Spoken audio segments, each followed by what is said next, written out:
Кейде болады, айналаңыздың сөзі жүрегіңізді ауыртып жібереді. Яки болмаса, кейде мынандай жағдайда болады.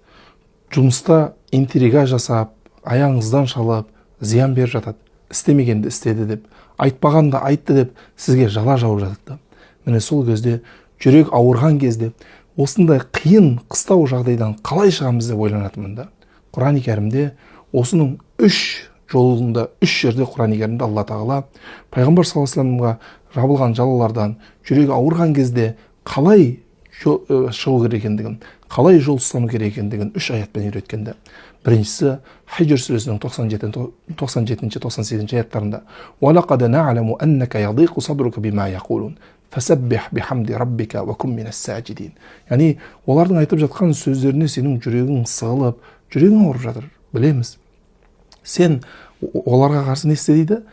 Алла Тағалаға тәсбих айт, яғни субханалла, субханалла деп көп айт. Және де сәжде қылушылармен сәжде қыл дейді. Яғни субханалла деп көп айту керек, әрі намаз оқу керек екендігін айтады. Еке болмаса Қаф сүресінің 39 аятында фасбир аля ма яқулун, айтып жатқан жалаларына, жаман сөздеріне сабыр ет дейді. Васаббих бихамди раббика қабля тулуи шамси ва қабля ғуруб. Яғни Раббыңа мадақ айтып, тәсбих айт, таң батардан алдын және күн шығардан алдын және таң батардан алдын дейді. Бұл да не? Альхамдулилля деу, субханалла деу. Үшінші, бұл Таха сүресінің 130 аятында келеді. Алла Тағала фасбир аля ма яқулун, олардың айтып жатқан ауыр сөздеріне, жалаларына сабыр ет дейді. Не істе дейді тағы? Васаббих бихамди раббика қабля шамси ва қабля ғурубиха дейді.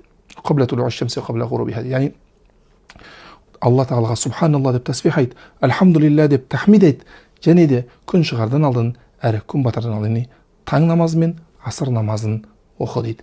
Міне намаз оқу, таң намазын оқу, асыр намазын оқу, бұл не болар екен? Әрі жамағатпен намаз оқу адамның жүрегін сығып жатқан, біреудің жасап жатқан жалаларына төзім болуына, әрі Алла Тағаланың жәрдем келуіне себепші болар екен. Алла амандық берсін.